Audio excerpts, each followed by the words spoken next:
I am honored to close the Mini-keynote-a-thon this afternoon and talk about something that I love talking about the most.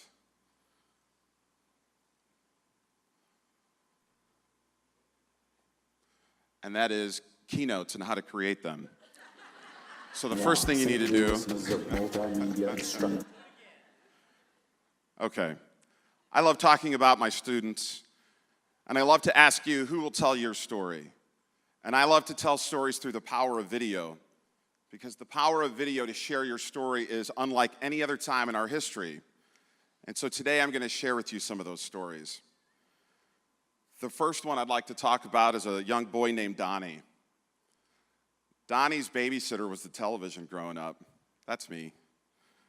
Single mom. And I never could have expected that Silver Spoons would have had such an amazing impact on my love for television and film. But it did.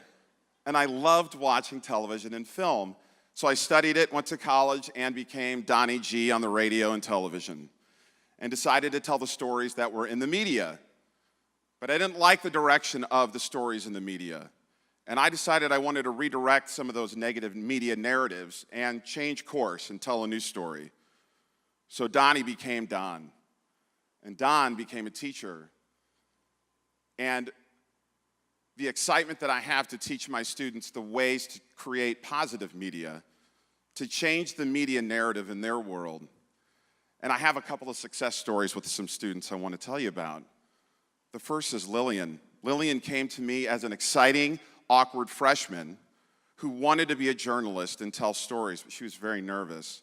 So I created an environment in my classroom and gave her the space to really explore her passion to the point where she was accepted at the Cronkite School of Journalism, Arizona State, just finished her freshman year, and she became so qualified that the CW6 in Phoenix hired her as a professional journalist already.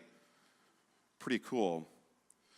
To Joe. Joe came to me as a very awkward 14-year-old who was going to take the world by storm. He wanted to go to Hollywood, make movies, become a famous director, and he knew that he would.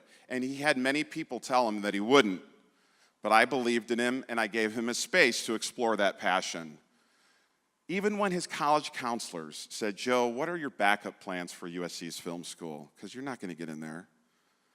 Not only did he get into USC's film school, he graduated in 4 years, and as a 24-year-old is producing music videos for the Grammy Award-winning Kendrick. Pretty exciting. To my student Ben. Ben was my first year teaching, I had Ben. Ben ran the television show, ran the media department. He was the man. He was going to be a professional journalist. But what Ben was doing was not that quality work. So I said, Ben, I'm going to challenge you. I'm going to give you some greater expectations and goals. The second day of second semester, he came in with a drop slip. He said, Mr. Goble, I don't want to do your goals. I don't want to meet your expectations. And so he dropped. He did go on to college to study journalism. He sent me an email during his junior year apologizing to me, saying he wished he knew then what he knew now.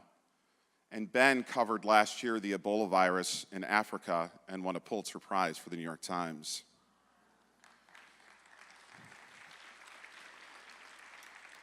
Now, although these stories are really exciting and inspiring, one of the most inspiring stories of my career so far as an educator occurred last year at iPadpalooza. And I had no idea this was about to happen. So I came to iPadpalooza to talk about my famous 6-word story, 6-shot videos, talking about mobile journalism, but really allowing you and empowering you to tell your story through video. And I found a tweet of a student who had come to one of my sessions, Liz. Now, Liz was the student that really has changed the way I do professional development. Because I saw a tweet from Liz that said she was having a great day, learning so much here last year, and she actually tweeted at me and said, "You gave me the tools I needed to feel confident and put myself out there." But I didn't know what that meant yet, until a week after iPadpalooza, when Liz tweeted towards me and Felix Giacomino and thanked us for inspiring her to make a video of her cancer story. So I am ready to tell everyone my story.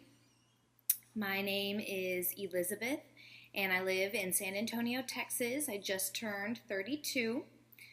I was diagnosed with stage 3 breast cancer about 6 months ago in January of 2015. My life turned upside down, and there were so many questions in the air on what life was going to look like. I've decided to record my story for any other women who may be facing this issue so that they might have a peek at what life really looks like when you get that diagnosis of breast cancer. The power and courage that Liz shared through the power of video was absolutely inspiring. And I'd like to invite Liz up on stage right now. Liz Reed.